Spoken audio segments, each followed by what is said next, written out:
Buenos dias, Gunners Collective TV. Back at it, you already know. Like a torta with some bad habits. Bye up, bye up. Let's get to the intro.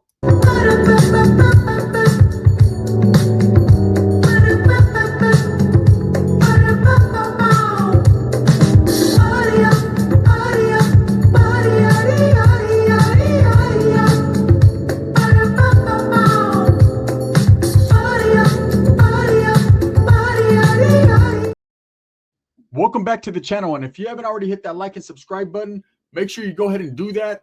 Put your notification bell on all so that way you're directed in the direction of the dope content that the gun stays kicking.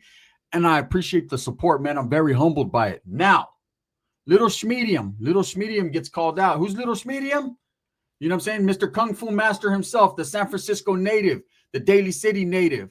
You know what I'm saying? The San Mateo native, the Frisco, the Fairfield, the Vacaville, the Tracy Prison man, right?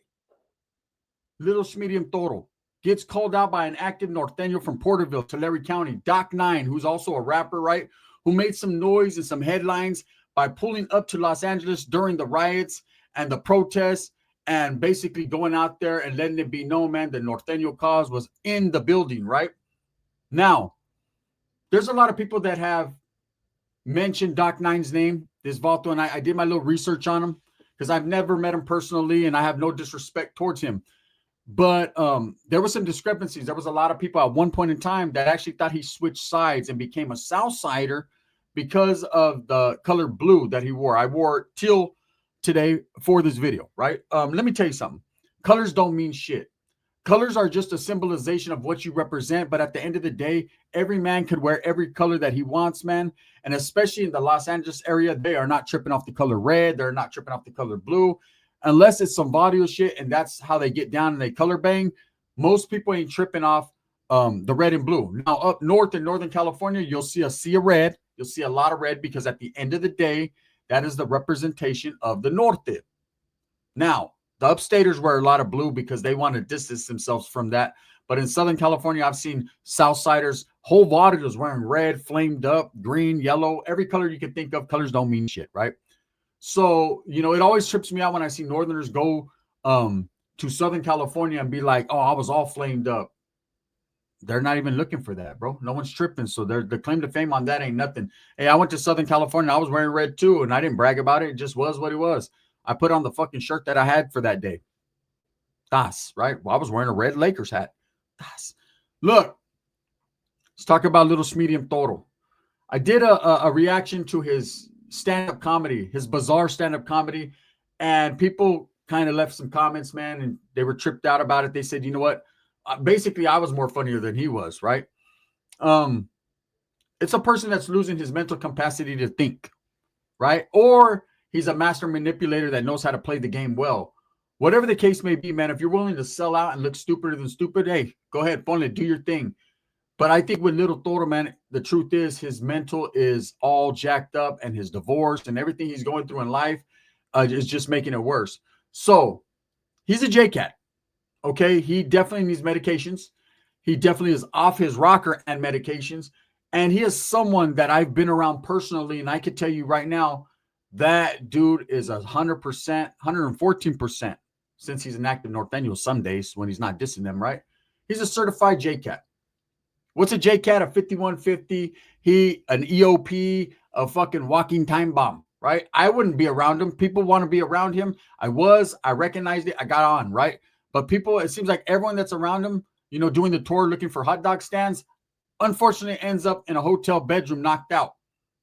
I don't know what he does after the camera cuts off, but that's on you, homie, right?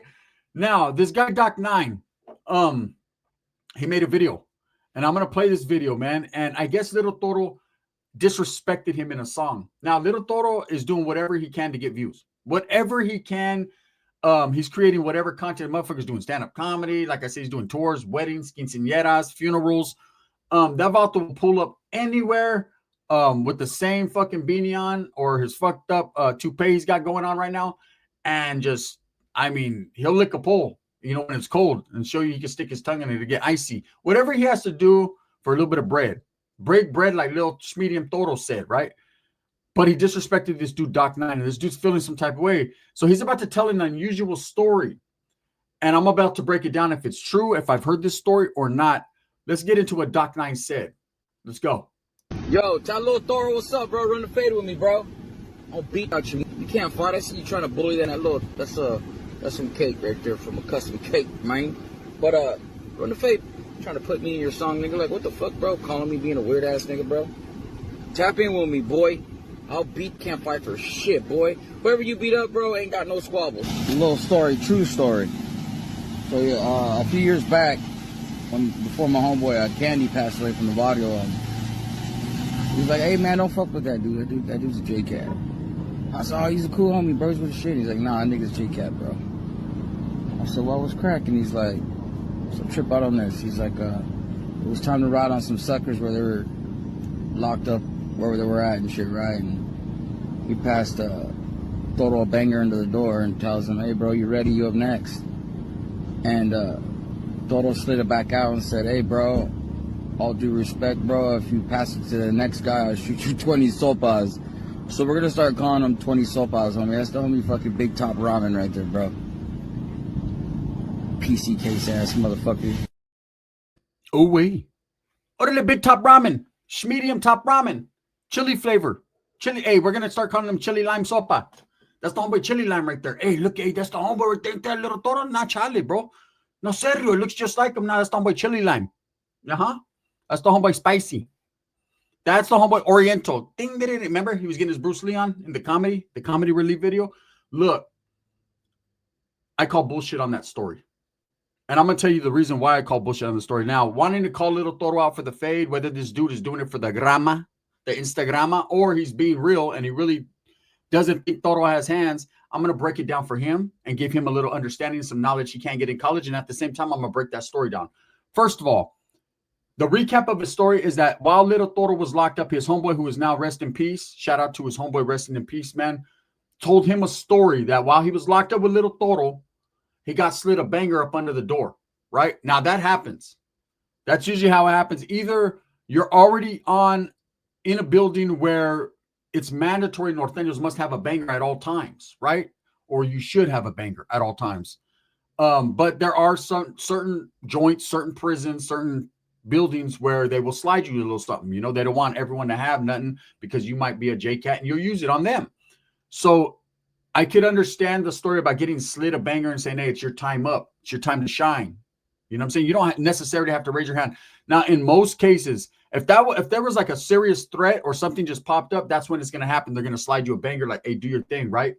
But 9 times out of 10, a Wheela is going to circulate and say, "Hey, we need you to assist the casa." You get action.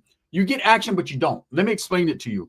You get asked to do a removal or to assist the casa. That's how it's worded. Can you assist, the household? When you sign up to be a Norteño, when you're in there with the embracement and the canalismo and everything else that's going on, you are aware that one day you will be asked to step up. Nothing is for free. Okay, that hey, you'll get your fucking hands dirty like the rest of us, right? That's the truth. So being slid a banger, I know it seems unusual and it seems like, wow, you might not be prepared for it. But if you're a real, true, stomping ass, solid, active, forever forward Norteño, you need to come to an understanding with yourself that there will be that day. Maybe there won't, maybe there will. But if it is that day, then you have to go out there and perform, right? And lay a demo down. Now, in most cases, you're shot a Wheela and they're asking you to assist the casa and they're going to give you the heads up because you need to know who the target is, what's cracking. But if it's going to be a situation where like some Southerners get on there and they want funk or bulldogs or PC gangs or whatever, then you have to perform. Okay. So when he said this guy slid little Toro the banger and little Toro replied, "Hey, homie," right? I can see him too. All weirded out. "Hey, homie, can you, hey, porfas, man. Hey, I request that you shoot it to another homeboy and I'll shoot you 20 sopas. I'll shoot you 20 sopas. Can I get 20 sopas? Right? I'll shoot you 20. I only got chicken, pero fuck it. They, you know what I mean? They're a little bit salty, but they go. And so that's basically a refusal to do a removal or a refusal to step up. Explain to me this, riddle me this. How was little Toro able to survive that and not come out aired out with a whole bunch of holes in them and be removed? See, we've never heard that story before. Look, if you refuse a pegada, if you tell the homie, hey, I'll shoot you 20 sopas or whatever he said, right? And I could tell that this dude's just being funny and that ain't the truth. And I don't know if his homeboy told him that or didn't tell him that or he's just making shit up, but I don't believe it. And the reason I don't believe it is how come and why come little Smedium Toro is walking around Fairfield and Vacaville barefooted right now with a tent and doesn't have a whole bunch of holes in them? See, the way the Norteno cause is if you refuse to do a removal or anything to assist the household, then you are no longer part of that household and you will leave via a stretcher. Now, the next homeboy will get slid that fucking, that knife, right? That fierro, but they're going to use it for you. You're now going to become high priority target because you are a threat to the safety and security of the casa. You're not willing to step up. So I call bullshit because little Toro didn't get aired out. You know, in fact, he paroled from that actual institution in good standings. Why? And this is the truth. I give it to you real, because at that point in time, no one knew about the sexual deviant stuff, right? Or if that even existed or was real. So to say that he got slid a banger and he didn't perform or use it, he offered 20 sopas, then how is he walking around still? You know, I seen a couple dudes refuse and they never walked anymore. You know, I seen dudes that would get slid the piece and then next thing you know, they'll go check in and give up the piece. You know, there are a lot of different ways, or I've seen dudes get slid the piece and go out there and slide the piece, right? And handle their business. So I call bullshit on that. Also, another thing, Doc 9 is calling out Toro. He feels some type of way because Toro dissed him. I understand. When someone got your name in their mouth and they're disrespecting you, Holmes, then, you know, in that lifestyle, you feel you have to step up and handle business. I'm going to tell you, you better watch out, bro. Two things. One, that is a J cat. And if you don't know, if you've never been locked up and you ain't been around some real J cats, and let me explain to you what a J cat is. They are immune to physical violence. They are immune to it. You could sock them, you could bite them, you could nip at them, you could scratch them, you could do whatever you want to do to them. And they just walk through that shit. There's actually a video of a J-Cat, a brother, right? Getting socked by another brother about 20 times in the face. They call him the face of steel. This dude's just hands by taking it, right? You can't knock a J-Cat out. You can't. You got to put some metal in him. And even then, he's still coming. They're like Michael Myers. J-Cats are like Michael Myers. They always pop up. Like you can run as fast as you can. And him and Jason, they're always there. Right? J-Cat shit. So this dude better be very leery of who he's calling out, because I'm going to tell you right now a little story. So when I did pull up on Toro, I was in his backyard, right? We went to his, what happened is this. We were in his pad chilling, man. They had Up and Smoke playing. Weed was blowing. Everybody was doing their thing. His lady was, she made me a plate, good people's. At the time, right? I ate. And before we went live, he wanted to go smoke outside. I need to smoke a frau. That's when I smoke cigarettes. Hey, where can I smoke at, bro? Let's go outside in the back. We went to his backyard and had this big old metal like pole thing with a big old punching bag hanging. Now, if you recall, this was about the time that he was in training. He was going to fight Boxer from Paradigm Media. We know exactly who would have won that fight. I mean, down to the T, you know. But at this point in time, we thought it was going to be a good fight. Whatever. It never materialized, but it was supposed to happen. So Toro's like, oh, yeah, this is where I'm training. You know, he's already catting out. This is where I'm training, man. You know what I'm saying? They can't fuck with me, man. They can't fuck with me, man. You want to see me throw a few punches? Not really, but I'm smoking a frau, so I'm right here. This motherfucker threw one punch. True story. He's going to be all happy I said, hey, he's going to probably do a video on it. But I'm just stating facts and truths here, right? This motherfucker threw one punch. Doc 9, listen, Holmes. Listen close. Active Norteno, you got to listen, bro. This vato threw one punch and knocked the whole punching bag across the yard, and that whole metal thing crumbled. Palabra. Facts. He knocked that whole shit off in one punch. Tyson shit. I said, oh, hell no. I was like, oh, shit. My cigarette went from like right here to I was like, damn. That big motherfucker hit. Look, he's a little big Smedium motherfucker. I'm telling you. He's a J-Cat. He's like, you like that? You like that? And I'm in particular, you know, I've never like seen a man hit some shit, but I'll say this. It's the truth. So Doc 9, that calling out of little Toro, that disrespecting the little Toro, bro, you better watch out. He is a bridge you do not want to cross. And he's someone that's different, man. He's a J-Cat, and he has J-Cat strength. Now, at the same time, I understand Doc 9 is feeling some type of way. But there seems to be that at some point in time, just like everyone else, man, you thought he was a solid individual until your homeboy told you that story. Well, I'm here to tell you, bro, no disrespect to your homeboy, but that is a fraudulent, fugazi ass story. You know, he never got slid no knife for the 20 sopas. That doesn't mean we're not going to call him Big Sopita. We're going to call him Sopita. We're going to call him Chili Lime. That right there was comedy. Now, that right there, what you said was more comedy than his whole stand-up comedy routine. And it's going to take people to actually start calling him out on his bullshit so that he might, maybe, he can go get some help, because he definitely needs help. He needs medicina. He needs Ozempic. I don't know what he needs, but he needs something that's going to chemically change him back into the person that he once was back in 2010. Because right now, at this particular point in time, he is a man with a mop on his head in a motel in the Tenderloin district thinking he's Bruce Lee. You can only imagine what his neighbors think. Every time they have their head out the door and they see little Smedium walk, they're back in, because you see him yelling at women. Man, I seen a video where there was a woman walking down the street and he's like, "Hey, what's up, man? This little Toro, big Toro, man." She was like, "I'm on the phone." "You're on my phone now." I mean, he's at the point where he's scaring me, right? People are scared for him. But this dude, this active Norteno, did call him out.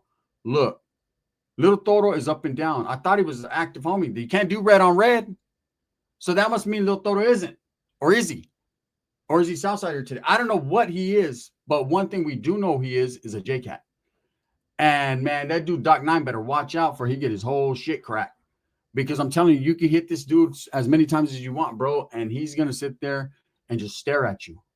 What are you going to do when you crack little Toro and he's just like, "What you going to do, brother?" Right? What are you going to do? But as far as that goes, I guess, you never know. I've never seen this dude Doc 9 fight. I don't know his hands. I've never seen Toro fight. I just seen him punch. Like I said, man, he fucking knocked a punching bag into the neighbor's fence. No joke.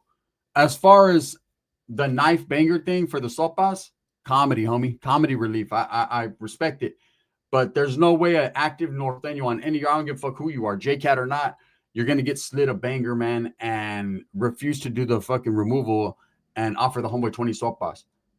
Now I've seen homeboys from the, like, look, I'm going to tell you guys a certain situation. There was a Valta from Live Oak, right? He had Tracy. He had it in the chokehold, right? He was the OA, the overall is what we called him. And I remember I was directly, at that time I was yard security, so I was directly in contact with them. I was on the second tier. He was on the bottom tier right across from me. And we used to do a lot of communication, a lot of fishing. I had to basically, every wheeler that I got or every fucking thing I had to do, which all my off-tier reports, everything I did every day, instead of shooting it to my tier security, I shot it directly to him because I was up under him. Okay, and he was the overall, so it didn't matter. He wanted me to shoot shit to him. That's just the way it went. And I thought I was all big and bad because I had a little position in the COC, right? The chain of command with the Norteños, whatever, right? It was what it was. And so I remember one time, man, he had a homeboy. He like played favoritism. So he had certain dudes he liked. Well, there was a dude named Monster from Modesto that was there, man. I couldn't stand that motherfucker, man. That fool used to go up to brothers' doors and think he was a rapper. And I just didn't like what he did and how he positioned himself. And he was only in the position that he was in because he was cool with the OA, right? So it was individualism, homeboy favoritism, whatever. It's how Tracy was. There was so many fucking Norteños coming in and out. There was probably 100 of us on that building, maybe 200. There was so many coming in and out, you couldn't keep track of what everyone was doing, but I didn't like that dude. I kept major track of him. I was waiting for him to slip so I can put something in him. So anyways, and I'm talking about metal, maniacos. So one day he comes to my door and he's like, "Hey, bro, I'm going to get at this homeboy over here real quick. Whoop-de-whoop." He's telling me that he's going to slide this dude's son. This dude needs to step up on the yard. Someone came. It's all bad. Now, that was my job. I was the yard security to get at the squad leader and the squad and set the mood, right? Let him know what was going on.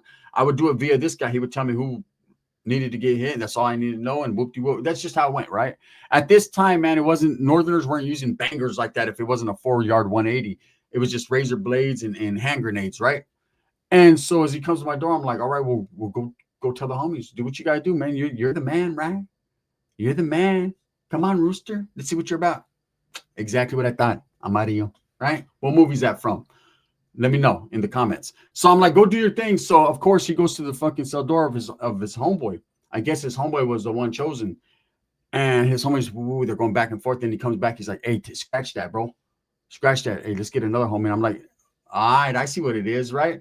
So I got at the homeboy. He's like, "Whatever the homie wants." And I was thinking, wow, whatever he wants. I like your shoes, your pants. Why don't you take off your pants? Why don't you take off your pants? Because you're fucking letting him do whatever he wants.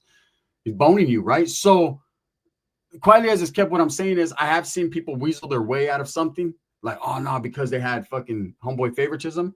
But I'm telling you right now, if Little Toro got slit a banger and did not handle his business, I'll give you 20 sopas and all that. Hey, homie, with all due respect, the story that Doc Nine is telling, they'd have aired him out, airlifted, guarantee it. So I don't believe it. I call bullshit on that. But that doesn't mean that these guys won't fight, and they probably won't. Doc Nine's from Tulare County, is way down there. Toro is from wherever he's from this particular day or whatever planet, right? I bet you that motherfucker's laying in his bed right now watching this. You know what I'm saying? He has a devil on his shoulder and Beyonce on the other. And he's like, all the single ladies, all the single ladies. About this different. But he's a J-Cat. And this dude better think twice about fucking with him. With that being said, let me know what you think, man. Should this guy just leave Toro alone? Because Toro is a little Smedium monster. I'm telling you right now, man, if this dude thinks he can beat Toro up, he's going to have a long day cooking in that kitchen. Thumbs up or thumbs down. Heavy's going to be the head that wears the crown. I'm going to continue to strive, struggle for what I truly believe in, and that's the betterment of all people. Before we get out of here, let's watch this video one more time. Yo, tell little Toro what's up, bro. Run the fade with me, bro. I'll beat out you. You can't fight. I see you trying to bully that little. That's some cake right there from a custom cake, man. But run the fade. Trying to put me in your song, nigga. Like, what the fuck, bro? Calling me being a weird ass nigga, bro. Tap in with me, boy. I'll beat, can't fight for shit, boy. Whoever you beat up, bro, ain't got no squabbles. Little story, true story. So yeah, a few years back, before my homeboy Candy passed away from the Vadio, he was like, "Hey man, don't fuck with that dude. That dude's a J-Cat." I said, "Oh, he's a cool homie, bro. He's with the shit." He's like, "Nah, that nigga's a J-Cat, bro." I said, "Well, what's cracking?" He's like, "So trip out on this." He's like, "It was time to ride on some suckers where they were locked up, where they were at and shit, right?" And he passed Toro a banger into the door and tells him, "Hey, bro, you ready? You up next?" And Toro slid it back out and said, "Hey, bro, all due respect, bro, if you pass it to the next guy, I'll shoot you 20 sopas." So we're going to start calling him 20 sopas, homie. That's the homie fucking Big Top Ramen right there, bro. PC case ass motherfucker. Oh, boy. Catch you on the next one.